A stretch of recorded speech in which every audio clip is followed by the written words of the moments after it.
Man's difficulty concerning prayer, and not to faint. St. Luke chapter 18, verse 1. How should any design of the All-Wise be altered in response to prayer of ours? How are we to believe such a thing? By reflecting that he is the All-Wise who sees before him and will not block his path. Such objection springs from poorest idea of God in relation to us. It supposes him to have cares and plans and intentions concerning our part of creation, irrespective of us. What is the whole system of things for but our education? Does God care for suns and planets and satellites, for divine mathematics and ordered harmonies, more than for his children? I venture to say he cares more for oxen than for those. He lays no plans irrespective of his children, and his design being that they shall be free, active, live things, he sees that space be kept for them. They need room to struggle out of their chrysalis, to undergo the change that comes with the waking will, and to enter upon the divine sports and labors of children in the house and domain of their Father. Surely he may keep his plans in a measure unfixed, waiting the free desire of the individual soul. Is not the design of the first course of his children's education just to bring them to the point where they shall pray? And shall his system appointed to that end be then found hard and fast, tooth-fitted and inelastic, as if informed of no life-causing soul but an unself-knowing force, so that he cannot answer the prayer because of the system which has its existence for the sake of the prayer? True, in many cases, the prayer, far more than the opportunity of answering it, is God's end. But how will the further end of the prayer be reached, which is oneness between the heart of the child and of the Father? How will the child go on to pray if he knows the Father cannot answer him? Will not, maybe for love, but how with a self-imposed cannot? How could he be Father who, creating, would not make provision, would not keep room for the babbled prayers of his children? Is his perfection a mechanical one? Has he himself no room for choice, therefore can give none? There must be a God-like region of choice, as there is a human, however little we may be able to conceive it.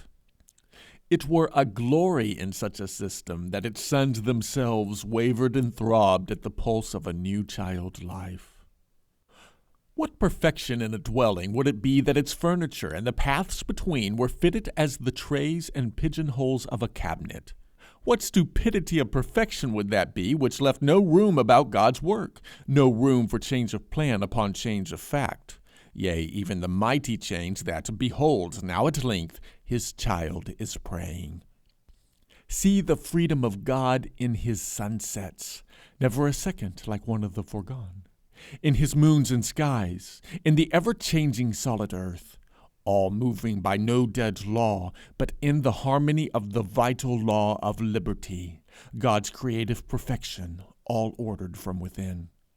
A divine perfection that were indeed where was no liberty, where there could be but one way of a thing. I may move my arm as I please. Shall God be unable so to move his? If but for himself, God might well desire no change. But he is God for the sake of his growing creatures. All his making and doing is for them, and change is the necessity of their very existence. They need a mighty law of liberty, into which shall never intrude one atom of chance. Is the one idea of creation the begetting of a free, grand, divine will in us? And shall that will, praying with the will of the Father, find itself cramped, fettered, manacled by foregone laws? Will it not rather be a new-born law itself, working new things? No man is tied by divine law that he can nowise modify his work. Shall God not modify his? Law is but mode of life action. Is it of his perfection that he should have no scope, no freedom? Is he but the prisoned steam in the engine, pushing, escaping, stopped, his way ordered by valve and piston? Or is he an indwelling, willing, ordering power? Law is the slave of life. Is not a man's soul, as it dwells in his body, a dim shadowing type of God in and throughout his universe? If you say, He has made things to go, set them going, and left them. Then I say, if his machine interfered with his answering the prayer of a single child, he would sweep it from him, not to bring back chaos, but to make room for his child. But order is divine, and cannot be obstructive to its own higher ends. It must subserve them. Order, free order, neither chaos nor law unpossessed and senseless, is the home of thought. If you say there can be but one perfect way, I answer, yet the perfect way to bring a thing so far to a certain crisis can ill be the perfect way to carry it on after that crisis. The plan will have to change then. And as this crisis depends on a will, all cannot be inexact, though in live preparation for it.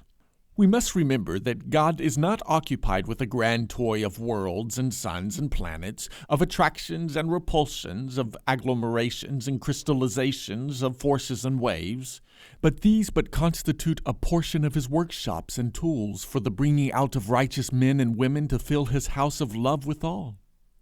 Would he have let his son die for a law of nature, as we call it? These, doubtless, are the outcome of willed laws for his own being, but they take their relations in matter only for the sake of the birth of sons and daughters, that they may yet again be born from above and into the higher region whence these things issue. And many a modification of the ideal, rendering it less than complete, must be given to those whose ability to grow or perish implies their utter inability to lay hold of the perfect. The best means cannot be the ideal best. The embodiment of uplifting truth for the low cannot be equal to that for the higher, else it will fail and prove for its object not good. But as the low ascend, their revelation will ascend also. That God cannot interfere to modify his plans, interfere without the change of a single law of his world, is to me absurd. If we can change, God can change, else is he less free than we. His plans, I say, not principles, not ends, God himself forbid. Change them after divine fashion, above our fashions, as the heavens are higher than the earth. And as in all his miracles, Jesus did only in miniature what his Father does ever in the great, in far wider, more elaborate and beautiful ways, I will adduce from them an instance of answer to prayer that has in it a point bearing, it seems to me, most importantly on the thing I am now trying to set forth. Poor indeed was the making of the wine in the earthen pots of stone, compared with its making in the lovely growth of the vine with its clusters of swelling grapes, the live roots gathering from the earth the water that had to be borne in pitchers and poured into the great vases. But it is precious as the interpreter of the same, even in its being the outcome of our Lord's sympathy with ordinary human rejoicing.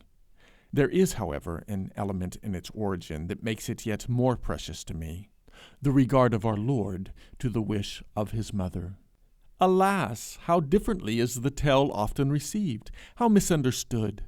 His mother had suggested to him that here was an opportunity for appearing in his own greatness, the potent purveyor of wine for the failing feast.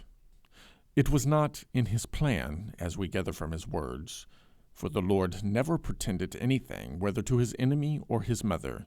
He is the true. He lets her know that he and she have different outlooks, different notions of his work. "What to me and thee, woman?" he said. "My hour is not yet come." But there was that in his look and tone whence she knew that her desire, scarce half fashioned into request, was granted. What am I thence to conclude, worthy of the Son of God and the Son of Mary, but that, at the prayer of his mother, he made room in his plans for the thing she desired?